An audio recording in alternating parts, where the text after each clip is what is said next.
Then Allah subhanahu wa ta'ala said, وَاللَّهُ أَخْرَجَكُم مِّن بُطُونِ أُمَّهَاتِكُمْ لَا تَعْلَمُونَ شَيْئًا. Think about your condition when Allah subhanahu wa ta'ala brought us all out of the wombs of our mothers when we didn't know anything.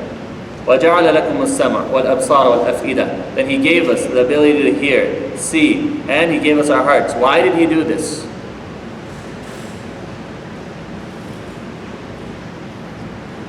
So that we can be thankful. Right? Thankful to whom? To Allah subhanahu wa ta'ala, and who else? To our parents, right? Our parents, our teachers, our people that have fadl over us, that virtue over us. Because think about it, when no one can reach a position or status in life, right, without the help of others. That's why Allah subhanahu wa ta'ala gives an example. لَا تَعْلَمُونَ شَيْءٍ. That you didn't know anything. Who taught you? Yes, Allah subhanahu wa ta'ala taught you. Your parents taught you. Your teachers taught you. Your elders taught you. Did they teach you so that you can be arrogant with them? Did they teach you so you can go and disrespect them? No, why did they teach you? Allah subhanahu wa ta'ala says, so that you may be grateful to Him and to those that have virtue on you. Then Allah subhanahu wa ta'ala talks about the birds. Why does He talk about the birds? What does the birds have to do with anything here?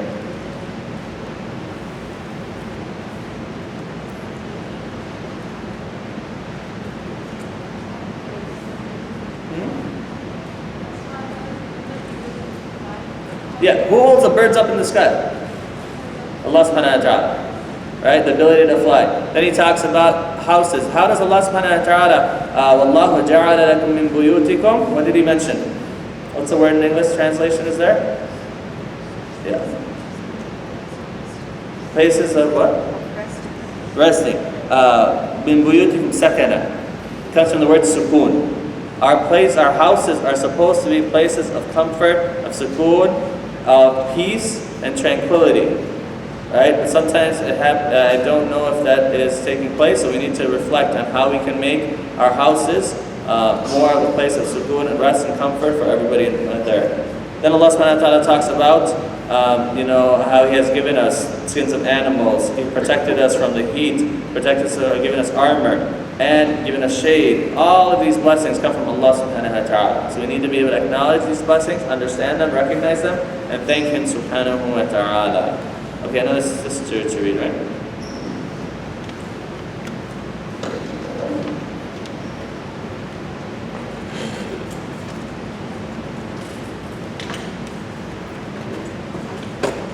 Yeah, I'm sorry, I didn't ask for the list because I thought Wali would be here, but he's not, so I can't read it. From 84. The day will come when we raise up a witness from every community, when the disbelievers will not be allowed to make excuses or amends. When the evildoers face punishment, it will not be lightened for them, nor will they be given any respite. When the idolaters see the partners they joined with God, they will say, "Our Lord, these are the partners we used to invoke beside you." But the partners will retort, "You are liars." And on that day, they will offer total submission to God. Their false deities will desert them. Because of the corruption they spread, we shall add torment upon torment for those who disbelieved and barred others from the path of God. The day will come when we raise up in each community a witness against them, and we shall bring you prophets as a witness against these people. For we have sent the scripture down to you, explaining everything as a guidance and mercy, and good news to those who devote themselves to God.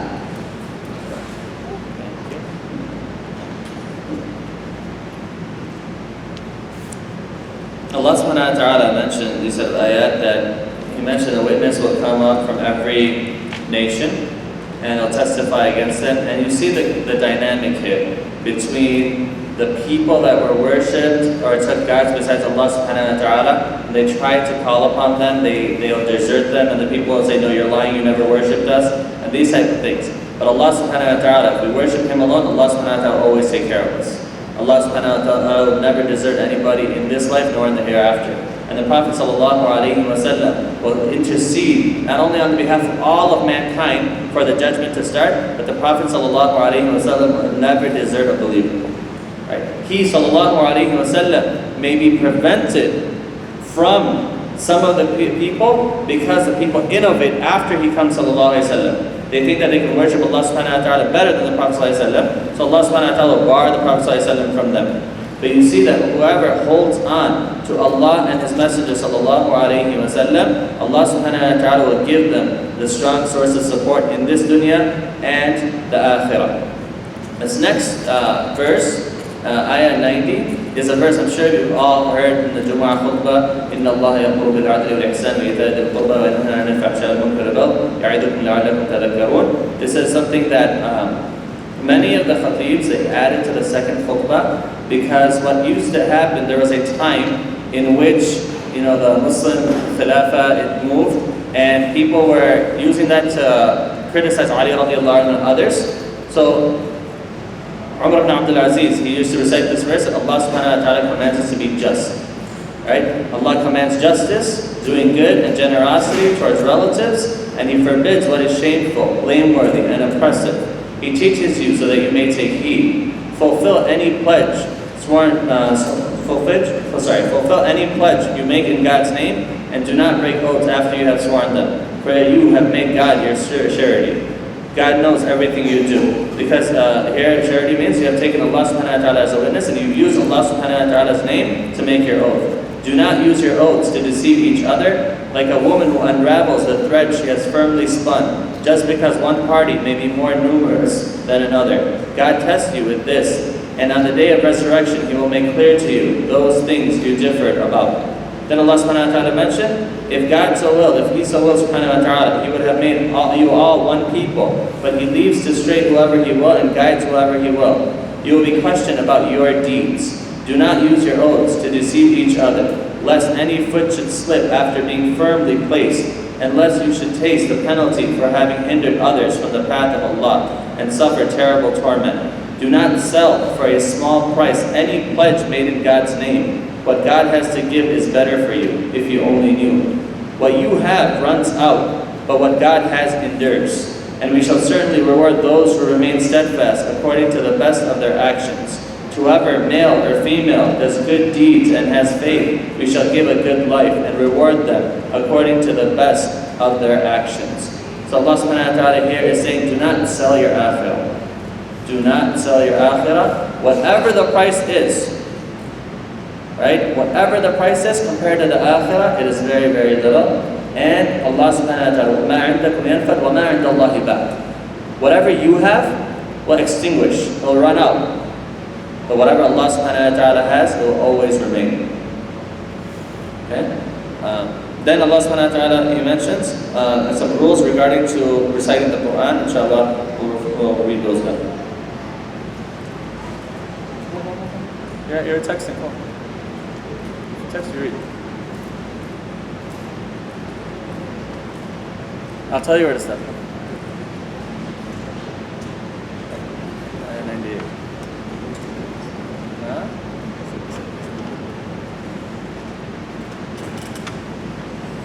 Prophet sallallahu alaihi wasallam, you recite the Quran, seek God's protection from the outcast Satan. He has no power over those who believe and trust in their Lord.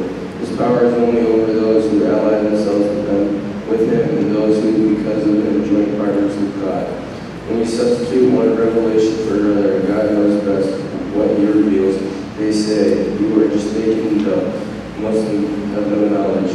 Say that the Holy Spirit brought the revelation of the truth, step by step from your Lord, to strengthen the believers in His guidance, and God gives to the will. We know very well that they say it is a man who teaches them, but the tongue of the person they maliciously allude to is incapable of expression, while the revelation is unclear. If people do not believe in God's revelation, God does not guide them, and painful torment awaits them. Falsehood is fabricated only by those who do not believe in God's revelation. They are liars, with the exception of those who are forced to say they do reject God after believing in Him and open their hearts to disbelief. Will have the wrath of God. With the exception of of those who are forced to say they do not with the believe. exception of those who are forced to say they do not believe, although their hearts remain firm in faith. Those who reject God after believing in Him and open their hearts to disbelief will have the wrath of God upon them and grievous punishment awaiting them. It says because they love the life of this world more than the one to come, and God does not guide those who reject Him. These are people whose hearts, hearing and sight have been closed off by God. They are heedless, and there is no doubt that their homes after persecution You skip the line again.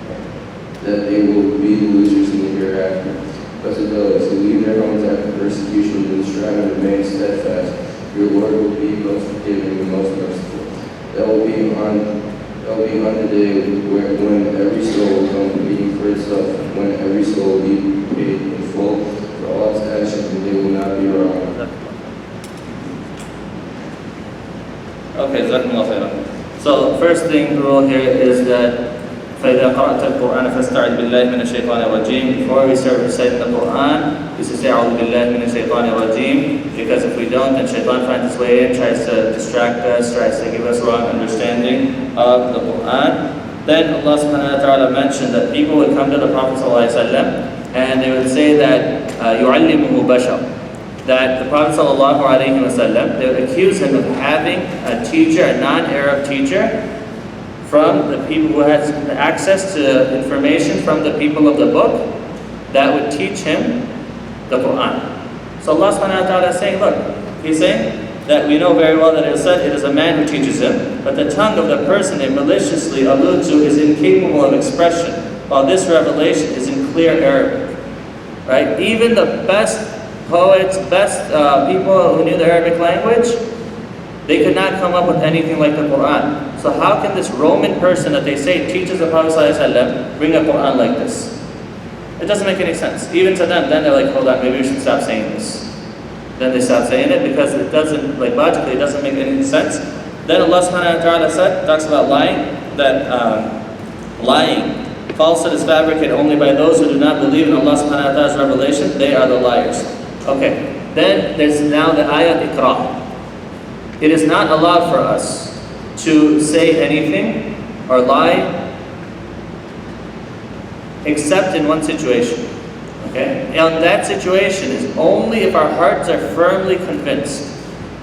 What happened was Ammar ibn Yasir, radiallahu anhu, he was being tortured very, very severely.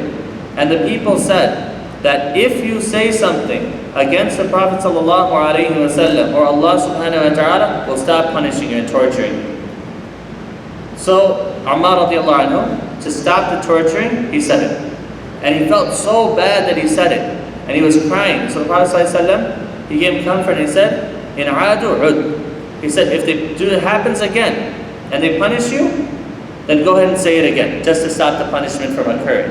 So Allah subhanahu wa ta'ala revealed this ayah, that as long as, with the exception of those who are forced to say they do not believe, although their hearts remain firm in faith, right? Their hearts have to remain firm in faith. That's why, subhanAllah, even the companions, radiallahu anhu, they said that all of us, there came a point in which we broke down. Because of the punishment, because of the severity of the punishment, because of the torture and these different types of things, except for Bilal radiallahu anhu. Bilal radiallahu anhu, he was always wahid, ahad, ahad, ahad, right? Allah is one, Allah is one. So even the companions radiallahu anhum, they respected him and they said that he has a higher status than us, and Allah subhanahu wa ta'ala, He gave him very high status in this dunya by making him the mu'adhin of the Prophet sallallahu alaihi wasallam, and in the akhirah, by which the Prophet ﷺ heard his footsteps in Jannah, radiallahu anhu. Okay, then Allah subhanahu wa ta'ala, He mentions that why do people do this? Why do people sell their faith? Right? Because they love the life of this world more than the one to come. And God does not guide those who reject Him. There are people whose hearts, hearing, and sight have been closed off by Allah subhanahu wa ta'ala, and they are heedless. What does heedless mean? Alright, careless, good. Careless can also mean they don't care, or they're negligent, it's not important to them. Right? And this is an attitude, the careless attitude potential that many people have in regards to religion, we have to be very, very careful, because if we have that attitude, shaitan will find his way in and he'll start to play with a person's mind, their heart, their goals, their values, their aspirations, and the person will end up in the fire. May Allah subhanahu wa ta'ala protect us all. Then Allah subhanahu wa ta'ala, He gives us example in 112. Allah subhanahu wa ta'ala presents an example of a town that was secure and at ease, with provisions coming to it abundantly from all places. Then it became ungrateful for Allah subhanahu wa ta'ala's blessings. So Allah subhanahu wa ta'ala afflicted it with the grip of famine and fear for what its people had done. A messenger who was one of them came to them, but they called him a liar. So punishment overwhelmed them in the midst of their evil doing. Right? If you're having safety, security, don't think that the punishment of Allah subhanahu wa ta'ala cannot come upon you. Don't feel that you are somehow immune from the punishment of Allah subhanahu wa ta'ala and you're protected. No, no one is. So you have to remember that. Then Allah subhanahu wa ta'ala said, so eat of the good and lawful things Allah has provided for you and be thankful for His blessings. If it is Him that you worship, He has forbidden for you only these things: carrion, a maita, something which is already dead, blood, pig's meat, and animals over which any name other than Allah subhanahu wa ta'ala has been invoked. But if anyone is forced by hunger, not desiring it, nor exceeding their immediate need, Allah subhanahu wa ta'ala is forgiving and merciful. Do not say falsely, this is lawful, and that this is forbidden, inventing a lie about Allah subhanahu wa ta'ala. Those who invent lies about Allah subhanahu wa ta'ala will not prosper. They may have a little enjoyment, but painful torment awaits them. SubhanAllah, it's very interesting that Allah subhanahu wa ta'ala, after talking about food, He said, don't say falsely that this is halal and this is haram. And this happens a lot. Right? This happens a lot. People will say this is halal, this is haram, and things like that. So be careful. Right? It's our responsibility to if people come to us and say that this is halal and they have their certifications and things like that, right? That's on them. Right? You don't have to go and say, okay, we'll call the publisher and say, okay, not publisher, call the certification agency and do all these things and things like that. Yeah, but that's a little bit too much. Right? If they're lying and they want to do that, that's on them, but if we have to be careful and we have to just verify that, we try to do whatever is best without going overboard. Then Allah subhanahu wa ta'ala mentioned at the end of the surah, the Prophet ﷺ, we forbade the Jews what we told you about. We did not wrong them, they wronged themselves. But towards those who rashly do something wrong and afterwards repent and make amends, your Lord is most forgiving and merciful. There will be some times where we will do something out of rashness, right? And we may regret that. Allah subhanahu wa ta'ala is telling us that He is forgiving, He is merciful, so turn back to Him.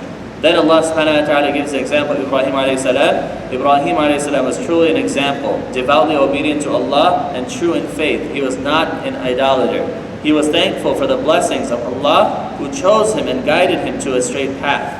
We gave him blessings in this world and he is among the righteous in the hereafter.